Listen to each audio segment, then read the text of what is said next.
A woman was jogging at 5:45 a.m. in a suburban neighborhood. She was grabbed by a man, dragged behind a cement wall, repeatedly banged her head into the wall, and he brutally raped her. This violent attack is the kind of story that makes women realize how vulnerable they really are. It makes women think twice about walking through a dark parking lot, running simple errands after dark, or even just taking a jog alone. Women are targets every day in ways they don't even realize. Women aren't the only victims of violence, but the fact is that women are more physically vulnerable. I've been researching this topic for about a month and would like to share some interesting information I found. I'm sure most of you in here watch the news and are aware of the horrible attacks that happen all over the country. And I'm sure you would want to take all the precautions necessary to avoid seeing either a mom, sister, girlfriend, or yourself become a sad primetime news story. Today, I will be outlining the best things women can do in self-defense. I will break it down into two categories. The first, I will discuss the safety tips to prevent an attack, and then I will talk about what should be done in self-defense in case an attack occurs. According to Biden, who pushed the law to punish violence against women, the single greatest fear to a woman's health is violence from men. Women have learned to take precautions to avoid becoming a victim to these attackers. According to a study conducted by the Justice Department and Centers for Disease Control and Prevention, 1.9 million women are physically attacked in the United States every year. And of those, 25% of all American women will report a sexual attack at some point in their lives.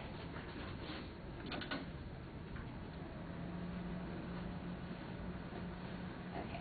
This chart shows the top 3 places where women are attacked most. The first is grocery store parking lots and mall parking lots. The second is office parking lots and office garages. And the third is public restrooms. As you can tell, grocery stores is the highest one at 73%. That's because when women are either shopping or at the grocery store, usually the parking lots are a lot bigger and they're usually carrying a lot of bags and they're not paying attention to their surroundings. So that's why this one is the highest. According to ABC News, they reported a number of safety precautions women can take to defend themselves. The first thing women should do is modify their fashion style and wear comfortable clothes when walking alone. Clogs, high heels, and tight skirts are hard to run in, and scarves and long necklaces are easy for attackers to grab. Another tip is to make eye contact. It may be your first instinct to lower your gaze as you're walking to your destination, but looking straight into the face of a potential attacker can actually be a better option. Eye contact may scare off attackers because they fear you will be able to identify them, says Mary Burns, a spokesperson of the Boston Police Department. The third tip is to keep eyes and ears open and your hands free. It's important to be alert to who and what is around you. Talking on a cell phone and listening to an iPod makes you the perfect prey for a predator. Also, limit the number of bundles you have to carry by taking a backpack or a purse with one strap. That way your hands are free to defend. The next tip is to trust your instincts. Experts say that women tend to be sympathetic. Time magazine reported in the article, Top 25 Crimes of the Century, there was a man named Ted Bundy who was a serial killer. He was good-looking and well-educated, and he always played the sympathies of unsuspecting women. He would walk with a cane or a limp, or he would have a light cast, so he would ask women for help into his vehicle or with his vehicle, which is where he would abduct his next victim. And lastly, they tell women to look in cars, when in a parking lot, look at all the cars parked around your car. If a male is sitting alone in the seat nearest to your car, or if you're parked next to a van, always enter the car from the opposite side of the vehicle, because when you're parked next to a van, they can just simply open the door and push you in. And if the parking lot is dark or deserted, just go back inside and find a friend or a guard to walk you to your car. These tips will make you more aware of your surroundings and help you prevent an attack. But sometimes, even when you're taking precautions, that might be too late. If the attacker has already picked you as his next target, there are many things that you can do. According to womensdefense.com, most attackers will leave a woman alone if she yelled or showed that she could fight back.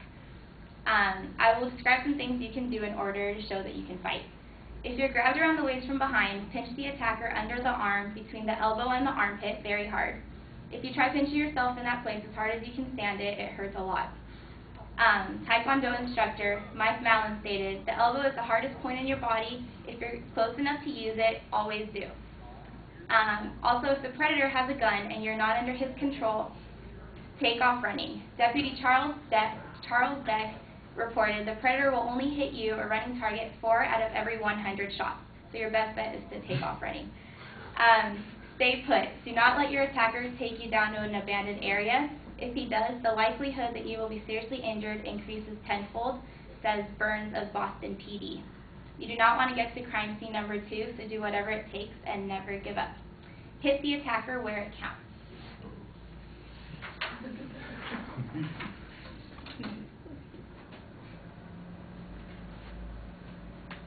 Okay. An article in LA Times reported, assuming the aggressor is stronger than you should attack certain parts of the body where it would cause the most pain for him, but require you to use the least amount of strength. The most vulnerable areas are called the primary target areas, and those include the eyes, the throat, and the groin. So those are the areas that you want to hit the first time you hit him. And this will cause him excruciating pain, and it'll give you time to escape. The second targets are called the secondary targets. Those are the ones that you want to hit after the primary targets, and that's to make sure that he stays down. And those include the foot, the knee, the shin, and the stomach. Okay. Another form to take down an attacker is to use a weapon.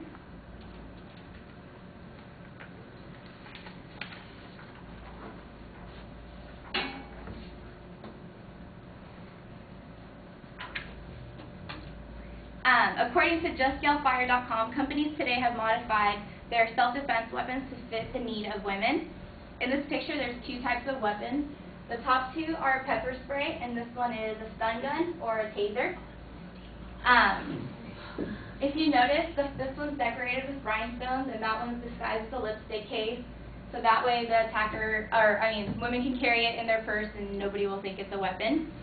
The effect of pepper spray is that it causes temporary blindness for 15 to 30 minutes, irritation of the skin, breathing difficulties, as well as tears and upper body spasms. It's the most popular form of self-defense weapons for women because it's small and you can use it from a distance. The one down here that looks like a keychain is the stun gun. It looks like a little steel, I think, and then when you pull down the tail, it's a taser. A stun gun is a weapon that releases non-lethal high-voltage electrical current through an aggressor's body, and it makes them paralyzed for several minutes. These weapons will give you a chance to get away from the attacker, and you can be on your way to safety. I've discussed many things you can do to prevent attacks from happening to you, and what you can do if you're face-to-face with an attacker. It never hurts to be too careful, and it's better to be safe than sorry. I hope that you guys will remember these tips and use them yourself in the future.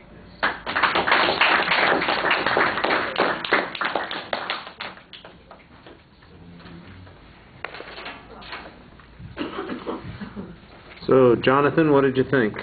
I thought the attention device was good, and the topic was good.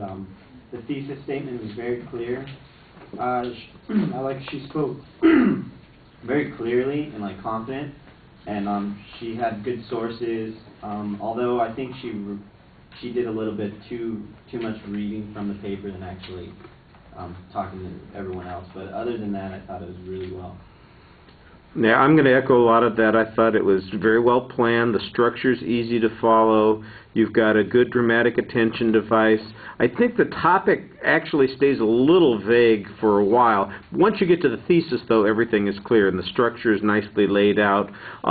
You had very consistent supporting information, citations for that information, a couple of good dramatic examples to draw us in the Ted Bundy illustration, for instance, in warning about being aware of your surroundings or being careful about how somebody might approach you. The visual materials I thought were pretty solid. Maybe the indicators on the self-defense chart could have been a little bigger so they would be easier for us to see, but the cartoon was fine. And then I thought the bar graph that you used on the first point was pretty reasonable. I do have to echo, though, Jonathan's comment. You sound like you were talking to us. You do a good job for the most part, but every time I look up, you're not looking at anybody. You're always looking down. And so that's just something you'll have to get used to doing. All right.